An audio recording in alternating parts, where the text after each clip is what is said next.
صلاۃ التوبہ کے حوالے سے ذرا سن لیجیے۔ نبی علیہ الصلوۃ والسلام نے ارشاد فرمایا، اگر کسی شخص سے کوئی گناہ ہو جائے تو وہ اچھی طرح وضو کرے، سنت کے مطابق وضو کرے، اس کے بعد 2 رکعت نفل نماز پڑھے، پھر اللہ تعالیٰ سے معافی مانگے، اللہ تعالیٰ اسے معاف فرما دیتے۔ یہ نبی علیہ الصلوۃ والسلام نے فرمایا۔ ایک شخص حمران رحمۃ اللہ علیہ، حضرت عثمان غنی رضی اللہ عنہ کے یہ آزاد کردہ غلام تھے، حضرت عثمان کے پاس بیٹھے ہوئے تھے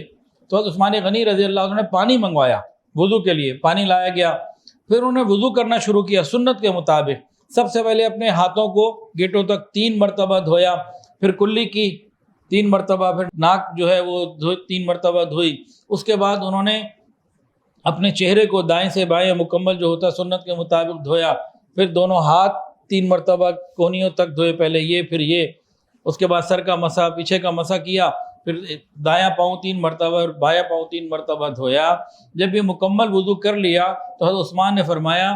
کہ اسی طرح میں نے رسول اللہ صلی اللہ علیہ وآلہ وسلم کو وضو کرتے دیکھا ہے، اور نبی علیہ السلام نے وضو کے بعد ارشاد فرمایا تھا کہ جو شخص میرے اس طریقے کے مطابق وضو کرتا ہے، پھر 2 رکعت نماز اس طریقے سے پڑھتا ہے کہ دل میں کوئی اور خیال ہی نہیں آتا،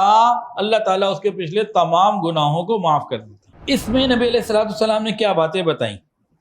سنت کے مطابق وضو کرنا، نمبر 1، 2 رکعت نفل پڑھنا، لیکن اس نفل کے اندر کیا ہے کہ وہ 2 نفل ایسے ہوں کہ اس میں غیر اللہ کا خیال نہ آئے، بڑی کوالٹی والے ہوں۔ یہ والی بات سن کے صحابہ کرام میں سے بعض ایسے تھے جو اس کو حاصل کرنے کے لیے 2 رکعت نفل پڑھتے،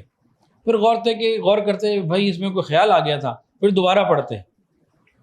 پھر تیسری دفعہ پڑھتے، کئی دفعہ تو ساری رات گزر جاتی، 2 نفل کر کے پڑھتے رہتے، اور 2 نفل کے بعد سوچتے کہ نہیں ابھی جو ہے نا کوئی کمی رہ گئی، اور بہتر کروں، اور زور لگاؤ، اور بہتر کروں، اور کروں، تو ایسے کئی گھنٹے گزر جاتے ایسی شوق اور محبت میں۔ کس بات کی ان کو لالچ تھی؟ اس بات کو سن کر کہ میرے گناہ معاف ہو جائیں۔ تو یہ شوق ہمیں بھی تو پیدا ہو سکتا ہے نا کہ کبھی اچھے طریقے سے وضو کریں، 2 نفل پڑھ لیں، اور پھر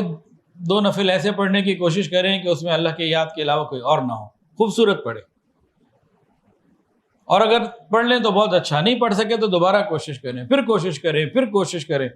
چاہے آپ نے 100 دفعہ کوشش کی، 1 دفعہ بھی کامیابی وہ والی نہ ملی جو چاہتے،